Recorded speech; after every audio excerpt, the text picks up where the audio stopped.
우리 성경 말씀 보겠습니다. 사도행전 1장입니다. 우리 1장 3절 말씀 한번 보겠습니다. 사도행전 1장 3절입니다. 우리 함께 봉독하겠습니다. 그가 고난받으신 후에 또한 그들에게 확실한 많은 증거로 친히 살아계심을 나타내사 40일 동안 그들에게 보이시며 하나님 나라의 일을 말씀하시니라. 아멘. 우리가 하나님으로 정말 행복할 수 있다면은 24시간 하나님의 축복을 누리기 위해서 몸부림치게 될 것이고요. 그리고 그것만으로도 25라고 하는 하나님의 시간표 속에 우리가 참여하게 될 것입니다. 그래서 그냥 드리는 예배가 없고요. 그냥 듣게 하시는 말씀이 없습니다. 오늘 하나님의 여정을 걸어가는 우리 모든 임마누엘 서울교회 성도님들에게 중요한 이정표가 되길 주의 이름으로 축복합니다. 어떤 성도님께서 저한테 어느 날 전화가 오셨어요. 그러니까 이런저런 상황들을 포럼하시면서 드디어 자기가 출애굽을 했다고 말씀하시더라고요. 예배를 회복하게 되었고 또 이제 믿음을 회복하면서 자신이 가진 모든 것 속에서 출애굽을 했다라고 기쁘게 말씀하시더라고요. 저도 같이 기뻐했거든요. 그리고 이제 한 2주 후인가요? 얼마 있다가 다시 전화 오셔가지고 출애굽 했는데 그래서 다 끝난 줄 알았는데 내가 지금 광야에 서 있다고 이렇게 말씀하시더라고요. 언제 여기서 벗어날 수 있냐라고 저한테 계속 이제 되물으시는 거예요. 속으로 광야는 최소한 40년인데 이걸 내가 어떻게 설명을 드리지? 되게 난감했었는데 아마 대부분 그런 이제 경험들이 있으실 것입니다. 힘겹게 출애굽했는데 그래서 응답의 길이 보일 거라고 생각을 했는데 갑자기 광야를 만나게 되는 거예요. 이스라엘 백성들은 하나님이 택하신 민족이죠. 근데 그들이 언약을 놓쳐서 무려 430년 동안 광야 애굽의 노예가 되었습니다. 그리고 하나님께서 약속하신 가나안 땅에 가기 위해서 유월절 어린 양의 피를 발라 출애굽했습니다. 그런데 일주일에만 갈 수 있는 그 거리를요, 하나님께서는 40년을 헤매게 하셨어요. 이스라엘은 하나님이 택한 민족이고 심지어 애굽도 하나님께서 나오라고 하셨는데 이렇게 된 거예요. 이유가 있을 거 아닙니까? 그렇죠? 하나님께서 광야의 시간표를 허락하신 것인데 왜 허락하셨냐는 거예요. 단순히 불신앙만으로 40년을 그 자리에 있게 하시기에는 하나님은 너무나 사랑의 하나님이세요. 우리도 하나님의 은혜로 구원받고 예수를 그리스도로 믿었는데 그래서 영적으로 광야 같다는 그런 시간들을 보내시는 분들이 계실 것입니다. 그분도 그렇게 느끼셔서 저한테 낙심하면서 전화 오신 거예요.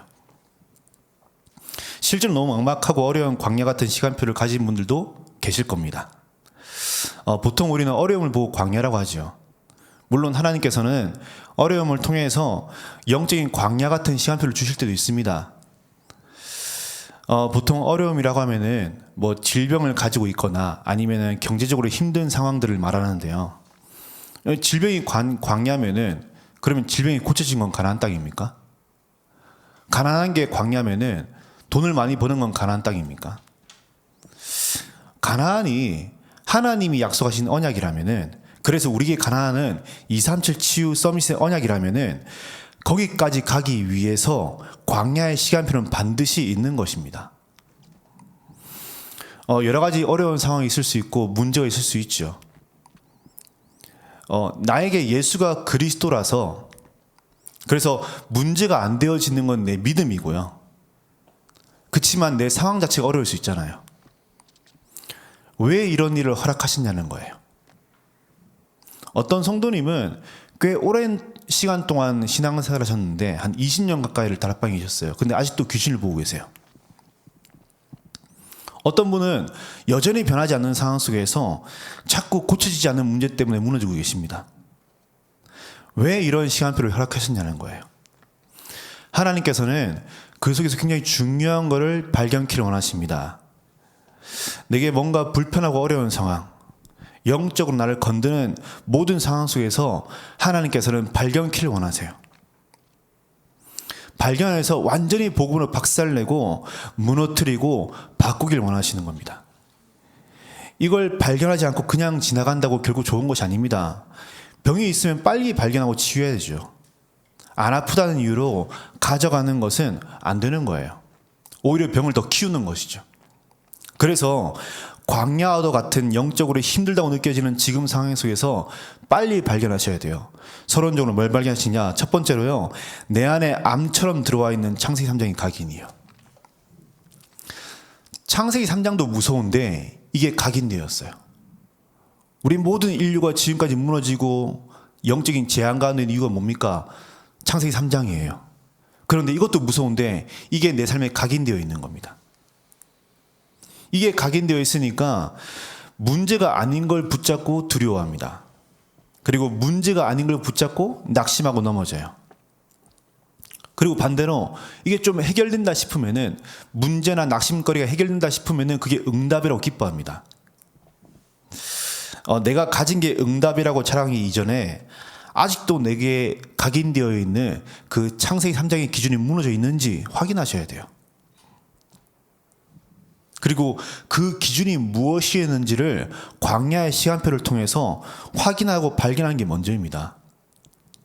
우리는 뭐든지 본능적으로 나 중심으로 생각하죠. 그래서 애초에 내가 문제가 아닌 걸 문제라고 생각한 건 아닌지를 점검해 보셔야 돼요. 그래서 하나님이 허락하신 지금의 광야의 시간표 속에서요, 내게 각인되어진 창세기 3장의 기준을 발견하시길 바라겠습니다. 두 번째로 뭘 발견하시느냐? 창세기 6장의 뿌리요. 눈에 보이는 것 중심의 삶이 우리의 잠재의식뿐 아니라요, 우리의 무의식에도 뿌리 내려져 있습니다. 그래서 눈에 보이는 것에 반응을 하지요. 제가 집에 큰 개를 키웁니다. 리트리버, 되게 큰 개를 키워요. 강아지라고 표현하기 좀 죄송할 정도로 개를 키워요. 그런데 개들은요, 강아지들은 딱 두 가지 단어에 반응합니다. 간식, 산책. 지금 저희 집 강아지 좀 아파요. 저번 주에 보니까 3일 동안 밥을 안 먹더라고요. 사료를 안 먹어요. 근데 간식을 주면요, 먹어요. 집에 있으면 계속 누워 있어요. 무기력 환자처럼, 우울증 걸린 아이처럼 막 누워 있어요. 심지어 제가 봤을 때 막 재롱도 떨어요. 기분 좋게 주려고. 근데 아무 반응 없다가 산책 얘기하면요, 반응을 해요. 심지어 제가 그 강아지를 보고 얘기하지 않고 허공을 보고 산책, 간식 얘기해도 저한테 와요. 그 강아지의 눈과 귀가 또 혀가 간식과 산책이 반응하는 거죠. 그렇죠? 어디에 반응하십니까? 어디에요? 우린 자꾸 눈에 보이는 것에 반응하지요. 하나님이 허락하신 광야에서 내게 뿌리 내려진 창세기 6장의 그 기준을 발견하시길 바라겠습니다. 마지막으로요, 세 번째로 창세기 11장의 체질에 묶여있는 나를 발견하셔야 돼요. 결국 자존심이에요. 바벨탑. 나를 인정해 주냐는 거죠. 사탄은요, 우리가 뭐에 반응하는지 너무 잘 압니다. 그래서 특별하거나 스페셜한 문제를 주지 않고요, 그냥 있을 법한 당연한 것들을 가지고 우리를 흔듭니다. 그래서 이 광야의 시간표 속에서 이 창세기 3장, 6장, 11장이 발견되지 않으면요, 자꾸 우린 져요. 그렇기 때문에 우리에게는 광야가 필요합니다. 제가 그분에게 말씀드렸어요. 최고의 시간표다. 길면 길수록 좋다고. 빨리 벗어나려고 하지 마세요. 광야에서 발견되어지면 그게 응답입니다. 하나님은 광야를 통과하며 나의 모든 각인과 뿌리와 체질들을 변화시키시길 원합니다. 그래서 우리 광야는 응답입니다. 이스라엘 모든 백성들에게 광야는 너무나 힘든 여정이었는데요, 여호수아와 갈렙에게는 최고의 여정이었어요. 이 속에서 모든 걸 발견했습니다. 결국에는 가나안 땅 들어간 건 둘뿐이었습니다. 우리의 소원이 세계복음화 맞다면은, 그래서 237 살리는 게 하나님의 절대적인 소원이고, 그 하나님의 뜻을 향해서 내가 기쁨으로 도전하기를 원한다면은 광야를 걸어가는 여정을 두려워하지 마시길 바라겠습니다. 그래서 오늘 하루를 우리는 두려워할 이유가 전혀 없습니다. 우리는 이미 예배 속에서 확인했듯이 지지 않는 신분이에요. 오늘 본문의 초대교회 사람들도 그 여정을 두려워하지 않았습니다. 여호수아 갈렙 초대교회 사람들은 도대체 뭘 체험했길래 그 여정을 두려워하지 않았을까요? 이들이 기적도 체험했지만 그 기적만 체험한 사람들은 다 죽었어요. 우리로 치면은요, 세계복음만 못하고 죽은 거예요. 237, 5천 종족 보지도 못하고 죽은 겁니다. 드라마틱한 기적은 체험했지만 증인은 되지 못했습니다. 신비주의자들이 기적을 체험하게 해주지요. 병 나은 사람들이요, 다른 문제가 해결되지 않으면 결국엔 다시 생으로 돌아가더라고요. 암이 나은 사람들이 더 이상 큰 체험이 없으면요, 자꾸 불신앙을 해요. 심지어 모세가 애굽에서 일으켰던 수많은 기적들을요, 애굽에 있는 무당들도 따라했습니다. 근데 따라하지 못한 건 딱 한 가지 있어요. 6월절 어린 양이 피 바르는 그날 장자의 죽음은 막지 못했습니다. 그 어느 누구도요, 성삼위 하나님의 임재하심은 따라할 수 없습니다. 하나님만 하실 수 있는 절대적인 능력이 이것입니다. 오늘 저와 여러분이 그 언약을 체험하시길 바라겠습니다. 그 언약을 체험하는 자들이 이 자리에 모였습니다. 그래서요, 우리의 오늘 하루는 지지 않는 하루입니다. 오늘 우리 하루는 이미 증인되어진 하루입니다. 확신을 가지고 하루를 시작하시는 거예요. 하루를 지내보니까 내가 이렇게 응답이 왔구나, 내가 놓쳤구나 하지 마시고요. 이미 하루를 시작하기 전에 내게 어떤 문제와 사건과 상황이 있던 간에 확신 가지고 시작하세요. 이미 증인이거든요. 성삼위 하나님의 임재하심이 이미 이 자리에 임해 있습니다. 그래서 오늘 본론적으로 첫 번째로 성삼위 하나님의 근원적인 응답과 힘을 체험하시길 바라겠습니다. 쉽게 말해서 내 인생을 바꾸는 유일한 체험은요, 복음을 체험하는 것입니다. 이스라엘 백성들이요, 광야에 있으면서 40년 동안 내내 피제사를 드렸어요. 무슨 말입니까? 40년 내내 아침 저녁으로 복음을 체험한 것입니다. 복음이 아니면 안 되는 것을 온몸으로 느꼈어요. 그래서 오늘 저와 여러분이 복음을 체험하셔야 돼요. 원죄가 가장 심각한 죄임을 알게 되어야 하고요, 원죄 속에 있는 내가 마귀에게 잡힌 그게 최악의 저주임을 체험하셔야 돼요. 그래서 하나님이 원하시는 것은 잘 먹고 잘 사는 것이 아니라 하나님께서 만드신 원래의 형상을 회복하며 하나님과 함께하고 하나님을 예배하는 것으로 24하는 것임을 확인하셔야 돼요.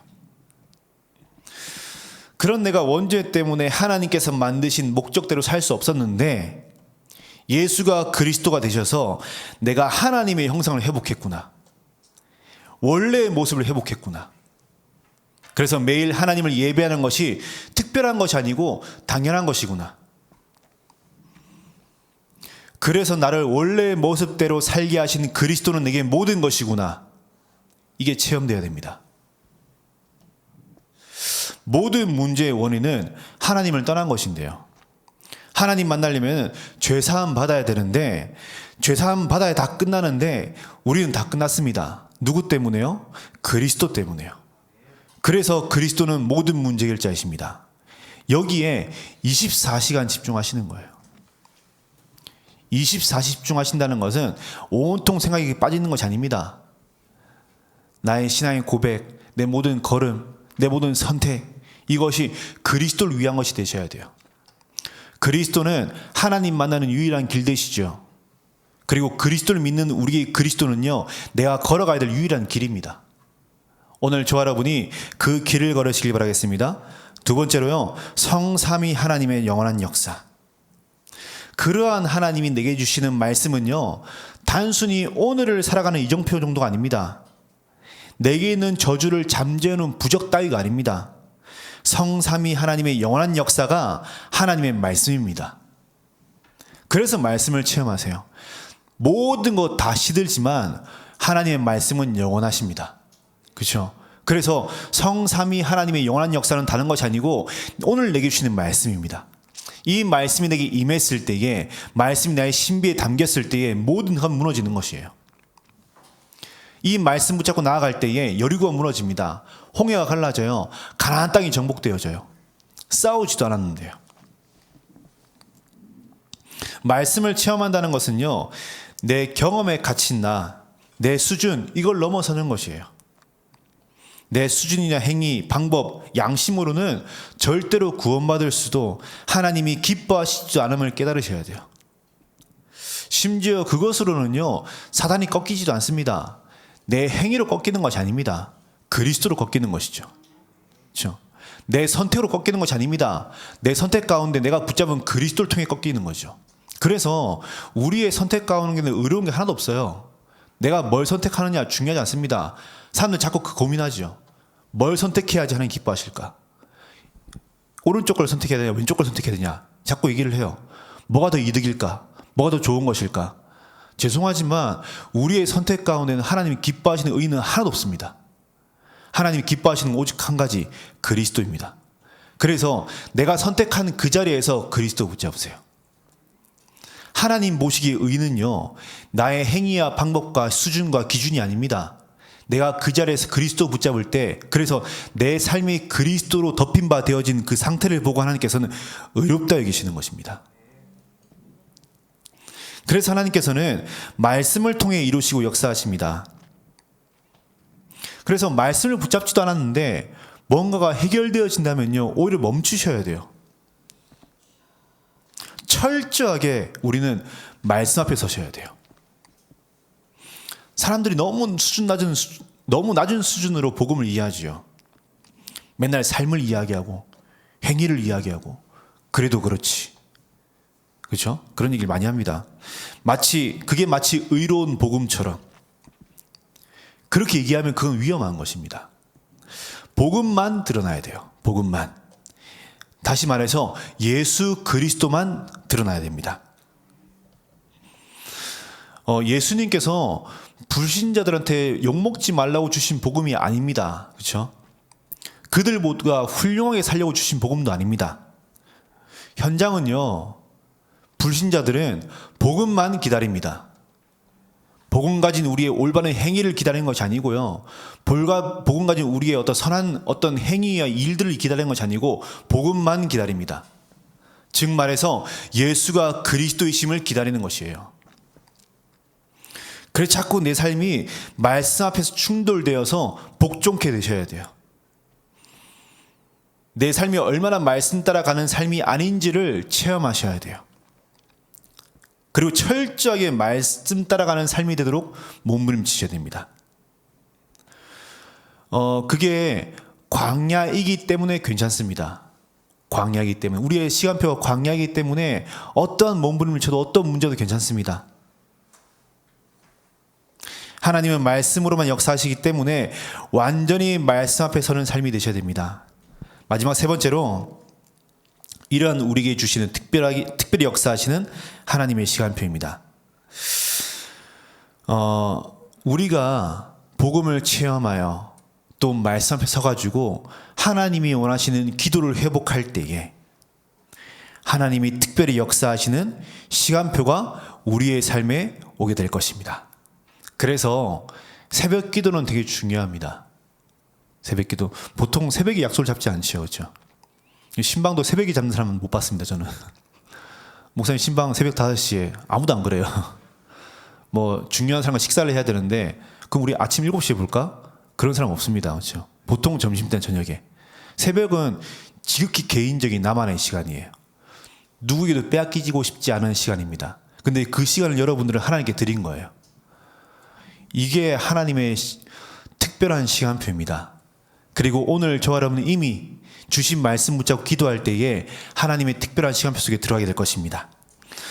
초대교회 사람들이 오늘 제가 읽었던 본문의 말씀처럼요, 40일 동안 하나님 나라의 일을 들었는데 그게 어떤 내용인지를 성경에 기록되지 않아 있어요. 그렇죠? 몰라요. 그런데 하나님 나라의 일이 뭔지를 알 수 있는 방법이 있습니다. 그 말을 들은 초대교회 사람들이 마가다락방에서 마가의 집에서 뭘 했는지 보면 알 수 있는 거예요. 뭘 했습니까? 오로지 기도에 힘쓰더라. 40일 동안 집중했던 그들의 인생이 마가의 집에 모였을 때 바뀌었습니까? 아니요. 그대로였어요. 오히려 더 심각했어요. 오히려 더 암담합니다. 더 많은 핍박이 있었고요. 더 많은 환란들이 있었고요. 더 많은 박해들이 있었습니다. 그런데 그들이 오로지 기도에 힘을 썼습니다. 힘을 썼다는 말은요, 평화로운 어떤 평안한 단어가 아니죠. 애를 썼다는 거예요. 가진 문제가 있음에도 불구하고 다 내려놓고 기도했다는 것입니다. 이때 하나님의 특별한 시간표가 이들의 삶에 임했습니다. 내게 주신 복음이 모든 것입니까? 하나님이 주신 말씀이 내 삶의 하나님의 말씀이 내 삶을 오린케 할 만큼 가치 있는 영원한 역사입니까? 그게 진짜 맞다면은 그럼에도 불구하고 여전히 남아있는 나의 모든 문제를 하나님께 맡기시길 바라겠습니다. 그리고 오로지 기도에 힘쓰시길 바라겠습니다. 오늘 기도책 보면요, 그 기도가 그냥 앉아서 하는 기도만 얘기하는 것이 아닙니다. 내가 서 있는 현장에서 하나님이 예배하신 제자를 찾기 힘쓸 때에, 그렇죠? 그리고 예수 이름으로 기도하고 선포할 때에, 심지어 현장에 복음이 설명되어질 그때에, 즉 내가 복음을 위해 쓰는 모든 시간과 선택과 걸음을 보고 기도로 갑니다. 오늘 새벽 예배에 오신 우리 모든 성도님들이요, 여기서 기도가 멈추는 것이 아니고 오늘 나의 모든 선택과 걸음과 내가 쓰는 모든 시간들이 기도가 되어지길 간절히 소망합니다. 심지어 그 속에서 내 문제에 주저앉지 않고요, 삼시대를 놓고 믿음으로 기도할 때에 성령께서 임하신다고 기록되어 있습니다. 이들을 보고 증인이라고 합니다. 이러한 증인은 어딜 가도 살리는 자가 되어집니다. 그리고 어딜 가도 하나님의 역사를 기대하게 됩니다. 어딜 가도 절대 불가능을 가능케 하는, 그래서 모든 현장을 살리는 빛의 망대가 되어집니다. 오늘 그 축복을 회복하시길 간절히 기도하겠습니다. 결론입니다. 이 비밀을 가진 우리는 이제는 뭐하냐? 237과 맞는 빛의 망대로 서시길 바라겠습니다. 초대교회가 광야를 통과하죠. 유대인에게만 복음을 전했던 그들이 핍박과 고난을 통해서 헬라인에게도 복음을 전합니다. 결국 하나님께서는 그들을 통해서 237을 살리셨습니다. 선언으로 살면 절대 237 살릴 수 없죠. 그래서 진짜 기도하셔야 돼요. 어떤 기도하시냐? 237이 세워지는 걸 기대하지 마시고요. 그건 하나님의 시간표에 하나님께서 세우실 거기 때문에 우리는 237과 맞는 제자가 되기를 소망하시면 돼요. 그리고 그러한 빛의 망대가 되기를 기도하시고 준비하시면 됩니다. 분명히 임직 받으실 때에 하나님께 세계복음화의 주역으로 사는 중재가 되게 해달라고, 또 저 또한 목회자가 되게 해달라고 기도했는데, 그래서 하나님께서 광야에 집어넣으면은 왜 여기로 보내셨냐고 우리는 계속 불신앙하죠. 낙심하고. 237을 살려야 하기 때문에 하나님께서 저라면 모든 각인 뿌리 체질을 바꿔야 하기 때문에 광야로 집어넣으신 것입니다. 우리는 그 속에서 모든 걸 초월하는 성삼위 하나님의 임재하심을 체험하기만 해도 됩니다. 그렇게 오늘 하루도 내게 있는 수많은 상황 속에서 성삼위 하나님의 임재하심 속에서 복음을 체험하고 말씀을 붙잡은 우리의 모든 걸음과 선택이 기도가 되어, 그래서 모든 걸 압도하는 세계 복음화와 맞는 제자로 준비되어지기를, 빛의 망대로 서시기를 간절히 기도하겠습니다. 제가 한번 기도하겠습니다. 하나님 감사합니다. 우리 오늘 새벽기도 나오신 우리 임마누엘 서울교회 모든 성도님들이 내가 서 있는 모든 현장, 하나님께서 허락하신 모든 시간과 현장 속에서 성삼위 하나님이 임재하심을 체험할 수 있는 축복의 시간 되게 주님이 성령으로 역사하옵소서. 그래, 모든 현장 속에서 오직 그리스도의 증인으로 설 수 있는 은혜의 시간 되게 주님이 성령으로 역사하옵소서. 살아계신 예수 그리스도 이름으로 기도했습니다. 아멘.